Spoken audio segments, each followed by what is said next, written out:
Meski tingkat kemiskinan menurun, ketimpangan antara penduduk kaya dan miskin justru meningkat. Assalamualaikum warahmatullahi wabarakatuh.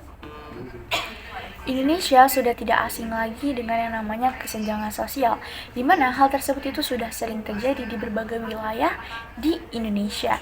Sebelum masuk ke penjelasan, izinkan kami memperkenalkan diri. Kami dari kelompok 1 akan membahas mengenai kesenjangan sosial. Dengan saya, Harinisa Ulfadilah. Baik, teman-teman, kesenjangan sosial merupakan salah satu tantangan terbesar di berbagai negara, termasuk di Indonesia, di mana kesenjangan sosial ini dapat termasuk dalam tidak meratanya akses di bidang pendidikan, kesehatan, kemudian di bidang sumber daya ekonominya. Nah, fenomena ini tuh sangat mempengaruhi kualitas hidup sebagian besar di masyarakat karena akan menimbulkan dampak negatif jika tidak ditangani. Nah, salah satu dampak negatifnya itu adalah tingginya angka kemiskinan, kemudian munculnya beberapa konflik, dan juga menurunnya kepercayaan kepada pemerintah. Oleh karena itu, video ini akan menjelaskan mengenai kesenjangan sosial dari berbagai faktornya, kemudian dampaknya, dan bagaimana cara kita untuk mengatasinya. Tujuan dibuatnya video ini adalah untuk menganalisis bagaimana kesenjangan sosial yang terjadi di Indonesia dan bagaimana cara untuk menyelesaikan masalah tersebut. Diharapkan video ini dapat membantu masyarakat yang mengalami kesenjangan sosial atau untuk mengantisipasi agar kesenjangan sosial itu tidak terjadi di wilayah Indonesia. Halo, perkenalkan nama saya Nisrina Fauzalimuddin dan hari ini saya akan membahas tentang rumusan makalah mengenai ketimpangan sosial yang terjadi di masyarakat. Nah, yang pertama itu apa sih penyebab terjadinya ketimpangan sosial yang terjadi di masyarakat? Lalu bagaimana pengaruhnya ketimpangan sosial dalam kualitas kehidupan masyarakat dan juga apa peran pendidikan dalam upaya mengurangi terjadinya ketimpangan sosial yang terjadi di dalam masyarakat. Terima kasih. Perkenalkan, saya Sakti Eskararum.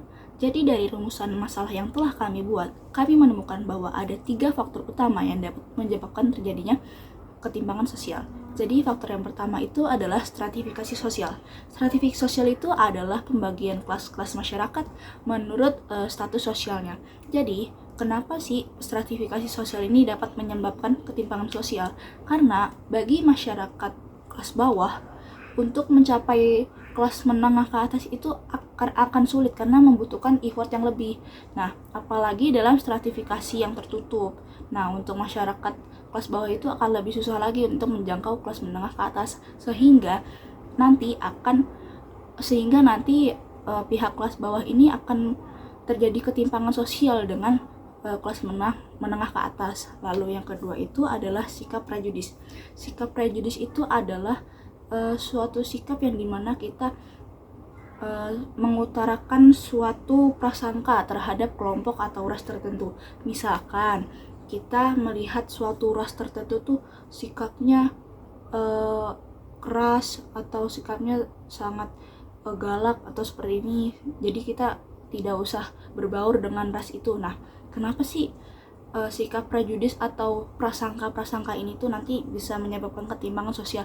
Karena prasangka ini tuh cenderung membuat kita tuh menjauhi kelompok atau ras yang bersangkutan sehingga nanti akan terjadi ketimpangan yang terjadi antara kelompok yang bersangkutan yang kita prasangka itu dengan kita masyarakat umum seperti itu.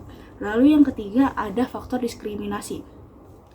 Oke, faktor diskriminasi ini sebenarnya lanjutan dari sikap prejudis tadi, yang dimana tadi setelah kita menimbulkan prasangka-prasangka yang kurang baik gitu ya kepada kelompok tertentu, akan terjadi diskriminasi karena karena tadi kan kita sudah berpikir kalau kelompok ini nih memiliki sifat atau perilaku tertentu sehingga nanti jika banyak masyarakat yang berpikir sama demikian, nah akan terjadi diskriminasi terhadap kelompok yang bersangkutan ini sehingga akan terjadi ketimpangan sosial karena diskriminasi tersebut. Oke, terima kasih. Perkenalkan, saya Kadek Weda dari kelompok 1. Saya akan menjelaskan pembahasan nomor 2 mengenai ketimpangan sosial.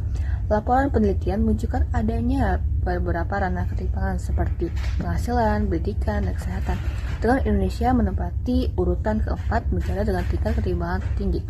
Hal ini dikarenakan adanya proses pembangunan yang berfokus pada modernisasi dan industrifikasi seringkali menciptakan urban bias yang dimana proses ini menunjukkan adanya pertingkatan di perkotaan dan meninggalkan di wilayah pedesaan. Di sini terdapat ketimpangan yang dimana banyak sekali masyarakat yang pindah di perkotaan dan meninggalkan pedesaan yang sepi dengan penduduk. Peran pendidikan di sini sungguh